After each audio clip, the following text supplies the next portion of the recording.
Hi guys, Look here and welcome to another FIFA 21 Team of the Season, a player review and the first review of the new Liga NOS team of the season. I will have 3 player reviews out today on this Pedro Goncalves, the XBC Pepe, and also a review on Rafa from Benfica as well. Goncalves, the joint top goal scorer with Seferovic this season for Benfica. Of course, Sporting being able to win Liga NOS a couple of weeks ago. They were actually due to go the whole season unbeaten, but lost 4-3 this past weekend to Benfica, but still winning that title is a fantastic achievement for them. And Goncalves has been their main forefront player, and I just bought him for 300,000 coins because that's the maximum you can list him on all consoles, PC and both PlayStation and Xbox as well. He's currently extinct, 3 games, 2 goals, 0 assists, 4-star skill moves, 4-star weak foot, some insane game stats, 94 agility, 93 vision, 96 shot power, 98 long shots, also 87 aggression, pretty cool as well. This card can play anywhere in the midfield. If you want to use him as a striker even, you probably can.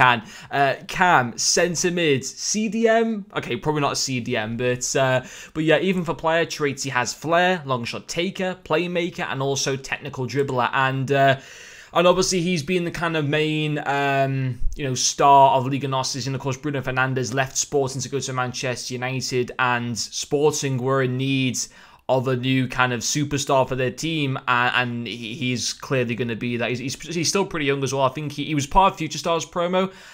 So yeah, he's still so young, but just like literally probably their best player over this season, and potentially could go on to be the top goal scorer of the league with the final few games of the season left. But yeah, this card, I mean, so, some people will see only 2 goal contributions in the 3 matches. You know what? He was so unlucky.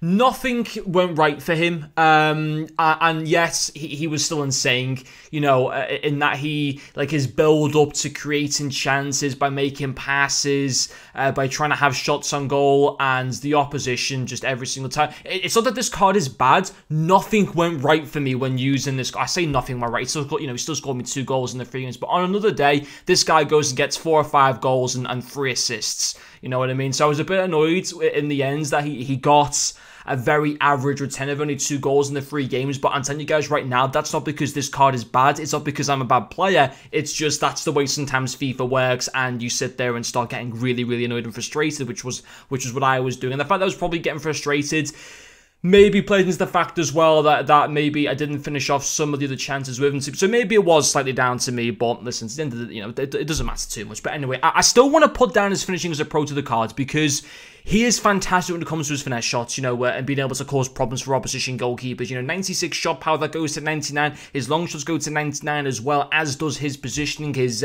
finishing goes up from 90 to 94 as well. So all around, very, very good finishing stats. I myself would play him as a cam. He's the type of player that I wouldn't play him as a striker.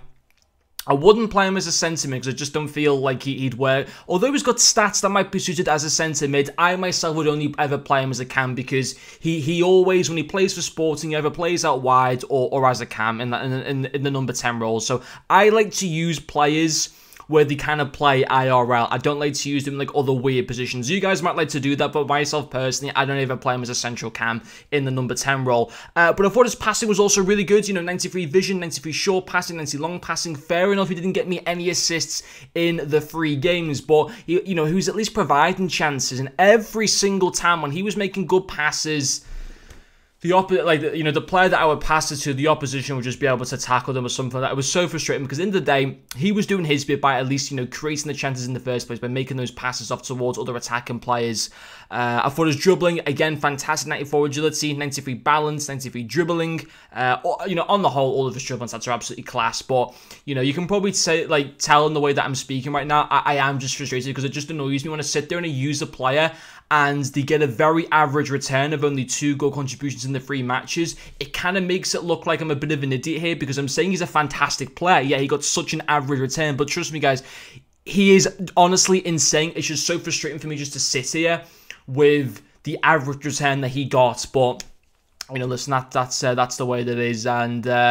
And yeah, I have no doubt that if I was to sit there and play more games with this card, he would continue to get a really, really good return. I honestly think even at 300,000 coins, I still think he's a decent buy at that price. I really, really do. It was just so annoying that I just wasn't able to, you know, to get a better return than the 2 goals in the 3 games, which still isn't a bad return, to be fair. I just know he could have got a better return than that, and it wasn't through his fault. It was through the game and probably a little bit on my side as well. But anyway, guys, that will finish off this player review. Thank you very much for watching, and I'll see you guys later.